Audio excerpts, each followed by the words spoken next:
human beings are capable of very dark acts. There is no social or financial privilege that's going to get you. The iron gates of Althorp just swung open, and the royal family is completely unprepared for what is coming next. Earl Charles Spencer has finally broken decades of silence, unsealing a private vault containing Princess Diana's original handwritten logs. This is not another collection of vague rumors or public relations spin. This is a brother presenting concrete, unshakable proof of a palace operation that targeted his sister. The truth he has brought to light is far worse than the public ever suspected. An unsealed vault at the ancestral home. A heavy brass key turned stiffly inside a rusted padlock in the deep basements of Althorp House. The date on the security log read March 12, 2026.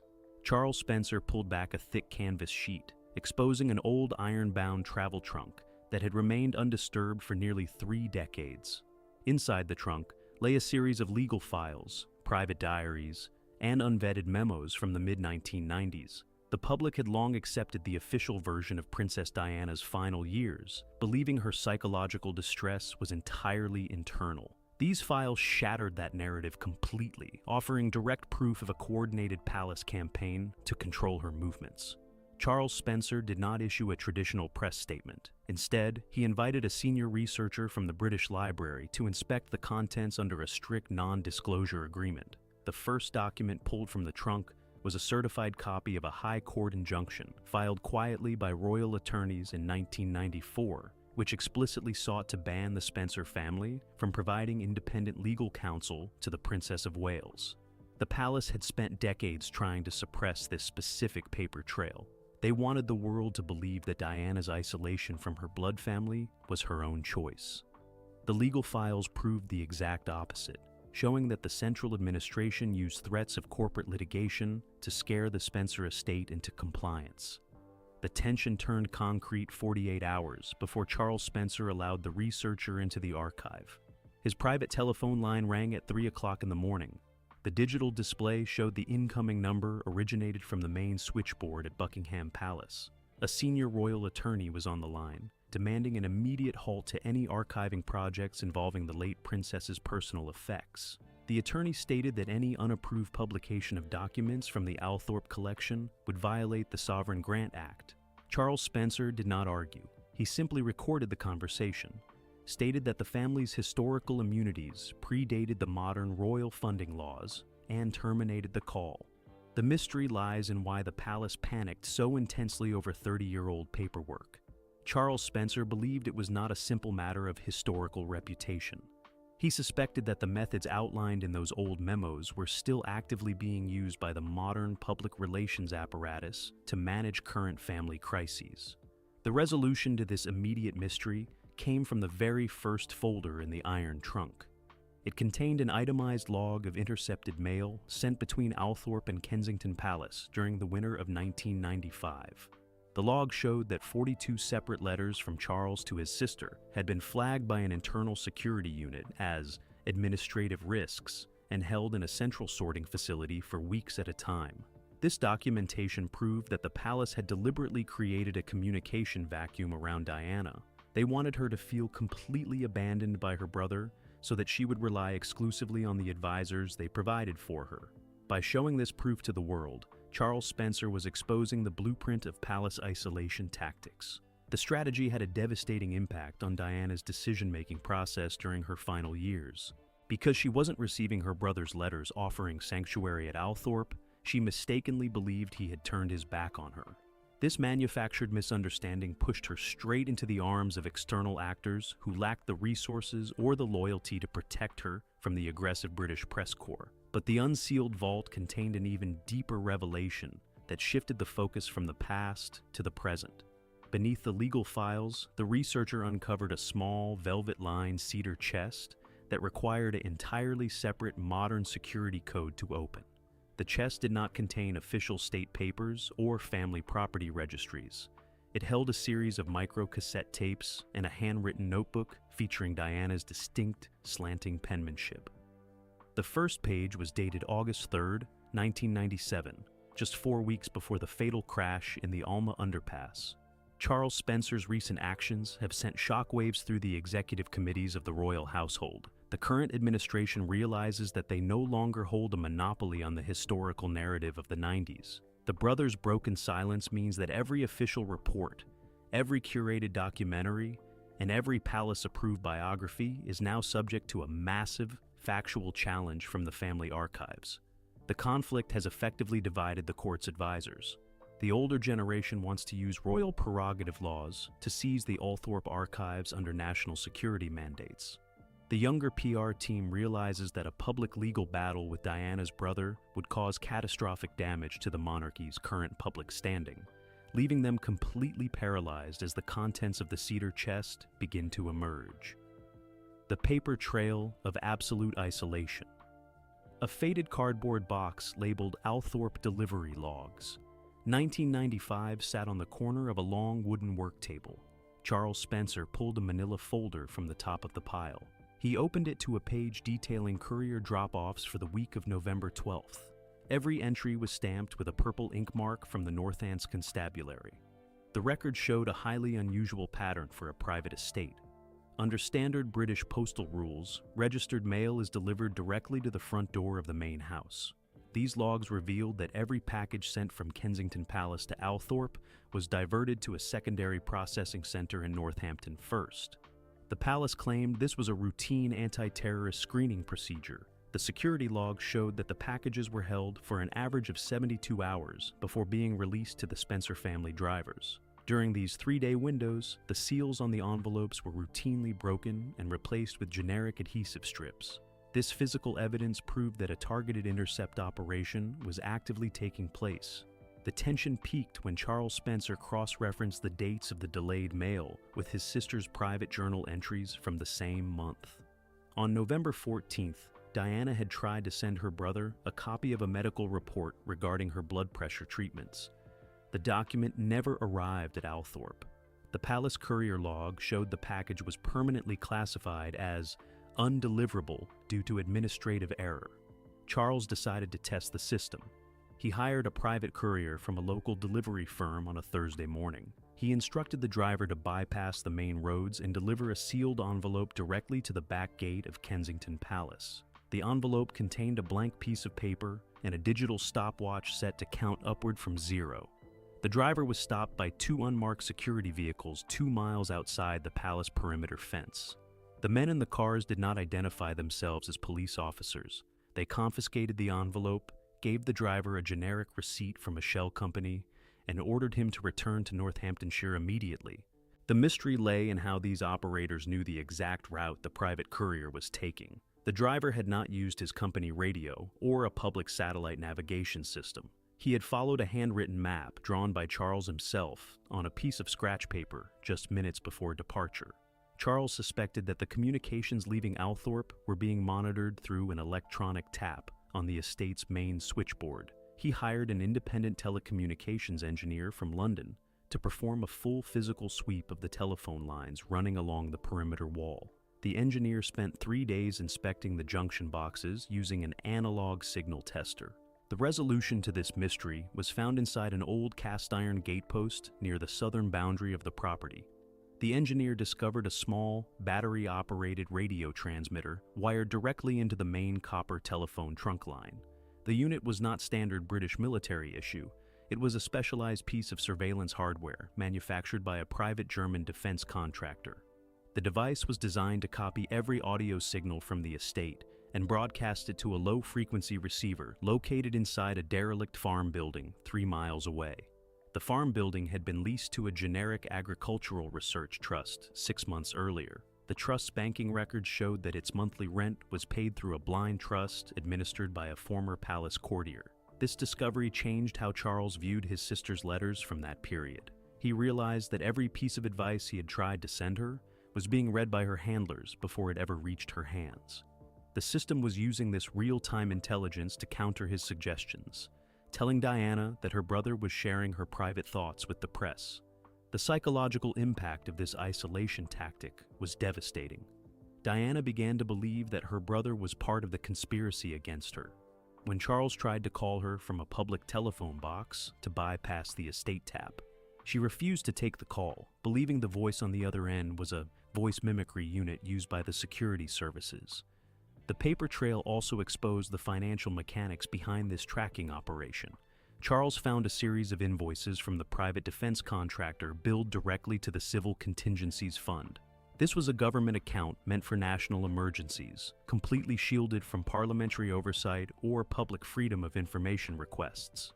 The current royal household is facing a massive administrative crisis as these documents are cataloged.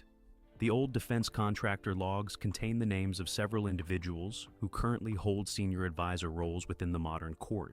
If Charles Spencer releases the full list of names to the public, it will link the current administration directly to the blackouts that targeted Diana. The panic inside the palace has led to a series of conflicting orders. One faction wants to offer Charles a seat on the Privy Council in exchange for a permanent non-disclosure agreement regarding the German hardware logs.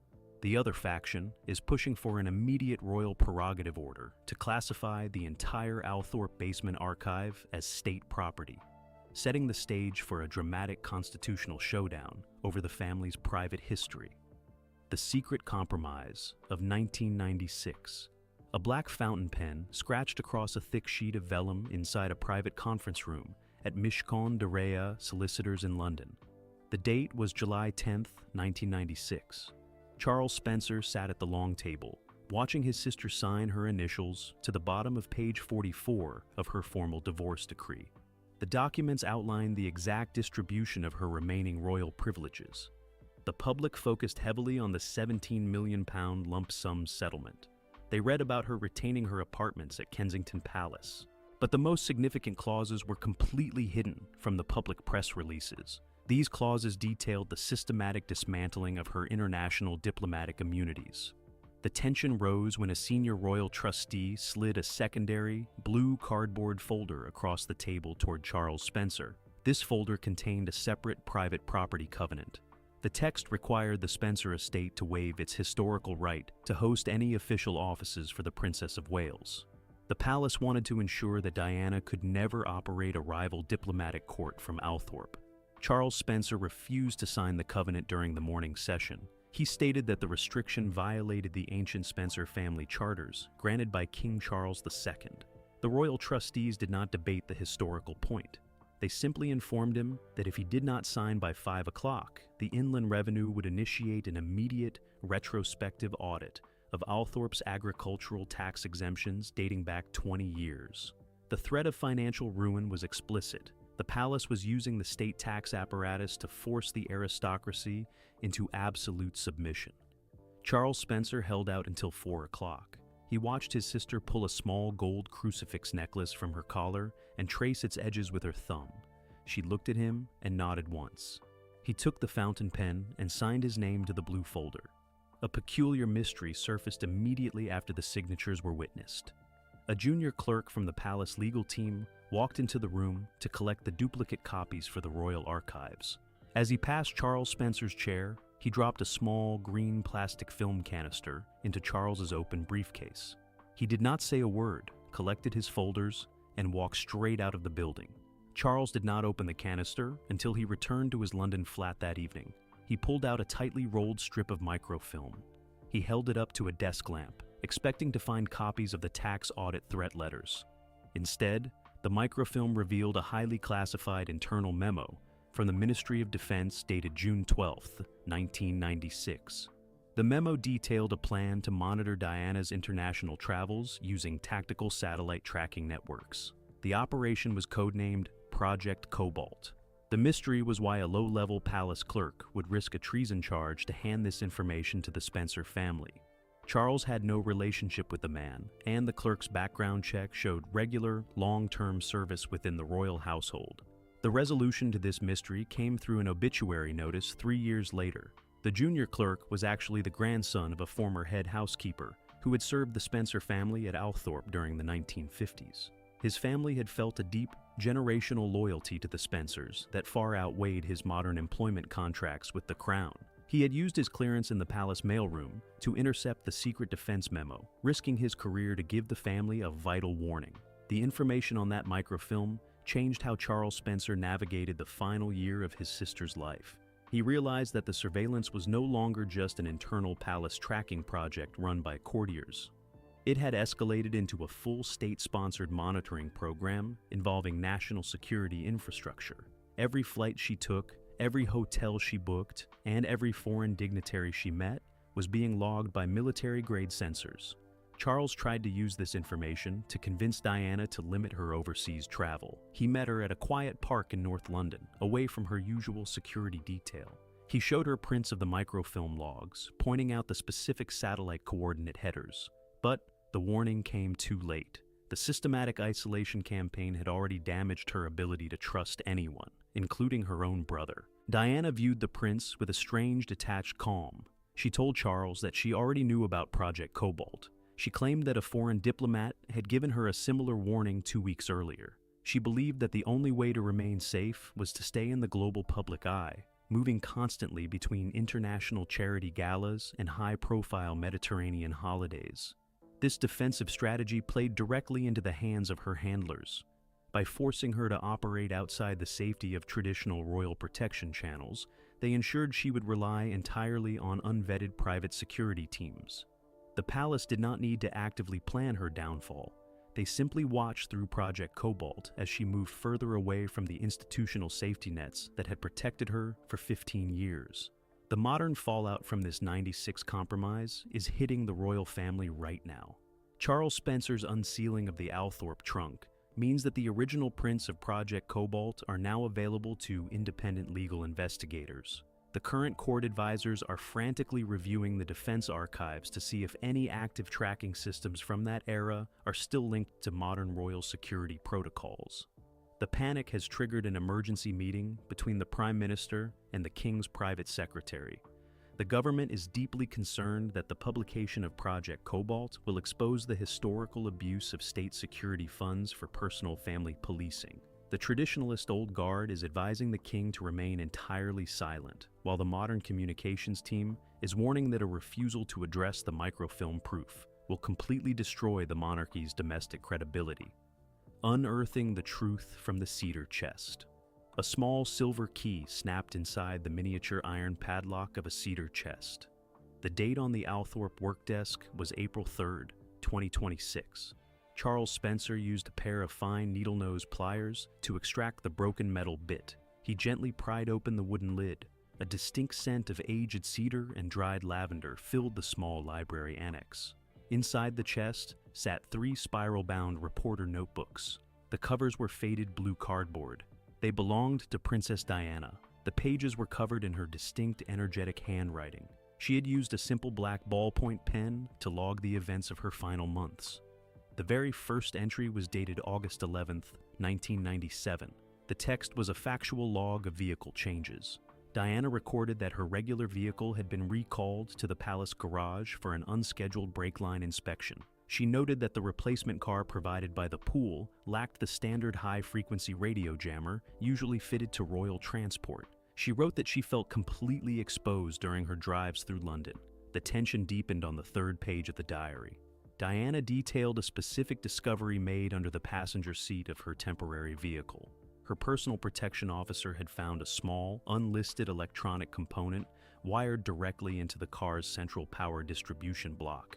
The device did not match any standard components listed in the vehicle's manufacturing manual. Charles Spencer immediately cross-referenced this diary entry with a set of maintenance receipts found at the bottom of the chest.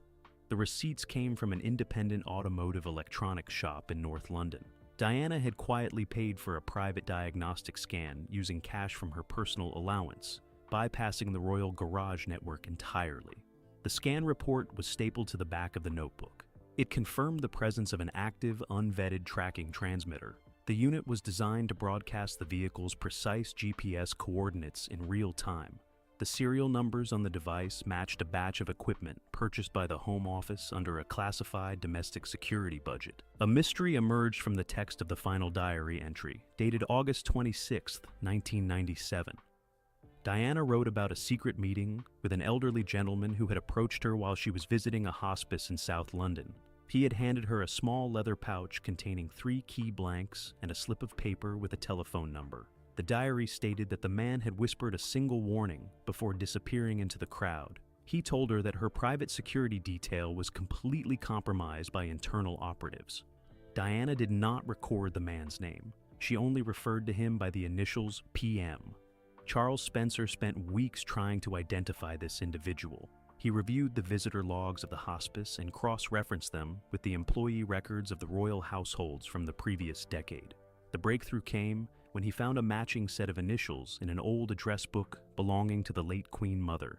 The initials belonged to Patrick Mitchell. He was a former private secretary who had retired from the royal household in 1991. Mitchell had spent his retirement living quietly in a village near the Spencer estate. He had kept meticulous records of the growing friction between the various royal factions during his time in active service. The resolution to the mystery came from a letter Mitchell had written to his own son before his passing in 2002. He had discovered that a rogue unit within the palace security apparatus was feeding Diana's real-time movement data directly to select press agencies. The goal was to maintain constant media pressure on her, making her life outside the royal family as difficult as possible. Mitchell had tried to warn Diana so she could demand a full investigation into her security team. He gave her the key blanks to allow her to secure her private diaries inside the cedar chest at Althorpe, away from Kensington Palace. He knew the palace staff routinely searched her London rooms when she was away on official trips. Diana took the advice. She packed the chest and had it delivered to Althorpe under the guise of sending a box of old childhood clothes to her brother. This move preserved the evidence, keeping it completely out of the reach of the authorities who swept her London apartments immediately after the Paris crash. The publication of these diary logs has triggered an absolute panic inside the modern court. The current security team is frantically attempting to verify whether any of the tracking protocols mentioned in Diana's notes are still active in the modern fleet. If the public discovers that government security funds were used to monitor a private citizen's location, the legal fallout will be immense. Charles Spencer's recent disclosures have placed the current royal advisors in a completely defensive posture. They can no longer claim that Diana's fears were the result of simple paranoia. The independent diagnostic reports and the Home Office serial numbers provide concrete physical evidence of a tracking operation that targeted the princess during her final weeks. The chasm between the Spencer family and the crown has never been wider. The palace has issued a confidential request for a private meeting between King Charles and Earl Spencer to discuss the future of the Althorpe archive.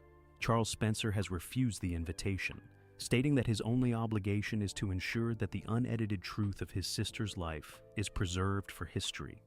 A broken promise to the next generation. A single sheet of cream-colored paper sat under a glass paperweight on a desk in the library at Highgrove House. The year was 1997, late September.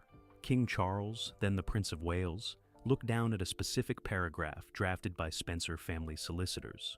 It was the Windsor-Spencer Compact, a formal statement regarding the future upbringing of Prince William and Prince Harry.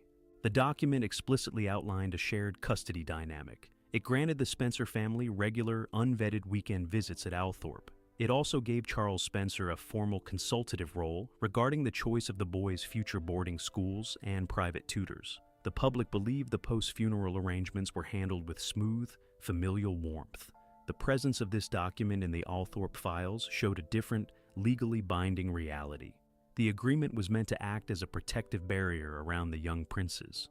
Charles Spencer wanted absolute guarantees that his nephews would not be subjected to the same intense psychological isolation that had dismantled their mother's life. He signed his name at the bottom of the vellum sheet using a black ballpoint pen. The palace trustees promised to return a co-signed copy within 14 business days. The co-signed document never returned to Althorpe. Instead, a senior courtier sent a high-priority fax to the estate office on a Friday morning in October. The fax stated that due to national security adjustments, the prince's travel schedules were now under the exclusive jurisdiction of the Metropolitan Police Protection Command. This administrative shift effectively invalidated the weekend visiting clauses of the compact. The tension escalated when Charles Spencer attempted to visit Prince William at Eton College in the spring of 1998. He arrived at the school's main gatehouse in a private vehicle. Two plainclothes protection officers blocked the driveway. They informed the Earl that his name had been removed from the approved visitors list by direct order of the palace secretariat. Charles Spencer realized the system had completely shut him out. The palace was using security protocols to dismantle the family alliance before it could even begin. They wanted to ensure that the Spencer family had zero influence over the emotional development of the next generation of royals. The young princes were kept entirely within the custody of the institution. A peculiar mystery surfaced during Charles's subsequent review of the estate's legal correspondence from that year. He found a series of registered letters returned from Kensington Palace unopened. The envelopes were marked with a red ink stamp that read, "Refused by addressee." The letters were addressed directly to Prince Harry on his 14th birthday. Charles knew his nephew would not have refused a birthday package from his uncle. He launched an informal inquiry through a trusted contact in the palace postal sorting room. The clerk checked the internal tracking ledger for the month of September. He discovered that the letters had never actually reached Kensington Palace. The resolution to this mystery lay in a small security annex at St. James's Palace. A senior security official had intercepted the mail at the central distribution hub. He had personally applied the refused stamps to the envelopes before logging them back into the public postal system. The goal was to make Charles Spencer believe his nephews wanted no contact with him, while simultaneously telling the boys that their maternal uncle had forgotten their birthdays. This systematic manipulation severed the emotional link between the boys and their mother's family. The palace successfully created a narrative of abandonment, ensuring that William and Harry grew up relying exclusively on the handlers provided by the crown. Charles Spencer's recent truth-telling proves that this tactical separation was a deliberate choice to neutralize the Spencer influence.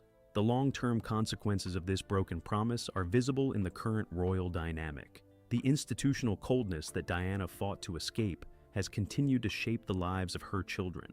Charles Spencer's decision to unseal the archives now is a direct reaction to watching history repeat itself within the family structure. He believes that the silence only protects the machinery that causes the damage. The modern fallout reached a flashpoint last Tuesday. Charles Spencer sent the digital copy of the original 1997 compact directly to Prince William's private office at Kensington Palace. The document was accompanied by a modern legal brief outlining the historical interception of the birthday correspondence. The revelation has caused an immediate, intense rift between William's team and the Central Palace administration. The King's private secretary has advised absolute silence on the matter, fearing that any public admission will confirm the historical manipulation of the prince's mail. But the old tactics are no longer working. The traditionalist aristocracy is quietly backing Charles Spencer, viewing his archive disclosures as a necessary defense of family honor against a public relations machine that has grown entirely too powerful. The unshakable weight of the bloodline. A low mist hung over the oval ornamental lake at Althorpe House. Charles Spencer stood near the stone monument on the island where his sister was laid to rest. He held a leather-bound folder containing the finalized inventory of the newly unsealed archives. The public had spent decades visiting this peaceful park, viewing it as a quiet sanctuary of grief. The files in his hand turned it into something entirely different, the command post of a quiet, factual counteroffensive against the crown. The publication of the unedited diary entries and the Home Office tracking serial numbers has completely shattered the palace's monopoly on royal history. The modern public relations team at Buckingham Palace is now facing a structural crisis they cannot manage with a standard press release. For 30 years, the institution relied on the assumption that the Spencer family would remain bound by traditional aristocratic etiquette. Charles Spencer's recent actions have proven that his loyalty to his sister's memory far outweighs his respect for court decorum. The tension turned public when the Lord Chamberlain's office attempted to issue a quiet administrative stay on the Althorpe Library project. A formal courier arrived at the estate main gatehouse on a recent Thursday afternoon, carrying a letter signed by the highest legal authorities of the state. The document argued that the private diaries of a former Princess of Wales were technically property of the state archives under the Public Records Act of 1958. Charles Spencer did not open the gate for the courier. He had his estate solicitor meet the official at the outer perimeter fence. The solicitor handed over a certified copy of a pre-marriage financial agreement signed by the royal trustees in 1981. The agreement explicitly stated that all personal papers, letters, and journals written by Diana Spencer prior to or during her time in London would remain the permanent, unalterable property of the Spencer Family Trust. A peculiar mystery surfaced during this high-stakes legal standoff. A team of digital technicians monitoring the Althorpe estate security system noticed a sudden, massive spike in external data traffic targeting the library's local server network. The hack did not originate from a known international cyber collective or an offshore digital piracy group. The digital IP addresses used in the attack were traced directly to a secure government communications array located in Cheltenham. Charles Spencer suspected that a covert state unit was attempting to delete the digital scans of the tracking device receipts before they could be distributed to the international news outlets. He immediately took the local server entirely offline, cutting the physical data cables with a pair of insulated wire cutters. He then placed the hard drives inside a secure, lead-lined transport case. The resolution to this digital mystery came through a whistleblower report leaked to a prominent British legal journal. The cyber attack had been authorized under a temporary emergency warrant issued by a senior cabinet official. The warrant had been requested by Palace advisors who discovered that the Althorpe file contained the original, unredacted names of the specific intelligence operatives who had managed Project Cobalt in 1996. The publication of those specific names would have triggered a massive parliamentary inquiry into the illegal use of domestic surveillance resources against members of the royal family. By physically cutting the cables, Charles Spencer preserved the unedited proof, ensuring that the identity of the operatives remained securely in his possession as a permanent counterweight against future palace litigation. The strategic victory has permanently altered the balance of power between the Spencer family and the House of Windsor. The traditionalist old guard within the aristocracy has quietly rallied behind Charles, viewing his defiance as a necessary defense against a modern court that has abandoned traditional rules in favor of media manipulation. The current administration finds itself completely trapped by the paper trail they spent decades trying to bury. As the sun began to break through the mist over the island, Charles Spencer walked back toward the main house.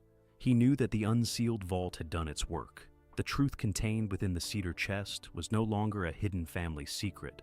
It was a matter of permanent historical record. The brothers' broken silence had successfully reconnected the past with the present, ensuring that the true narrative of his sister's life would finally be told without palace censorship. The unsealing of the Althorpe archives has sent a shockwave through the British establishment that cannot be easily contained. By presenting concrete, physical proof of the surveillance operations and the systematic isolation that targeted Princess Diana, Earl Charles Spencer has permanently rewritten the history of the modern court. The palace's traditional weapons of secrecy and administrative leverage are no longer working against an uncompromised family legacy.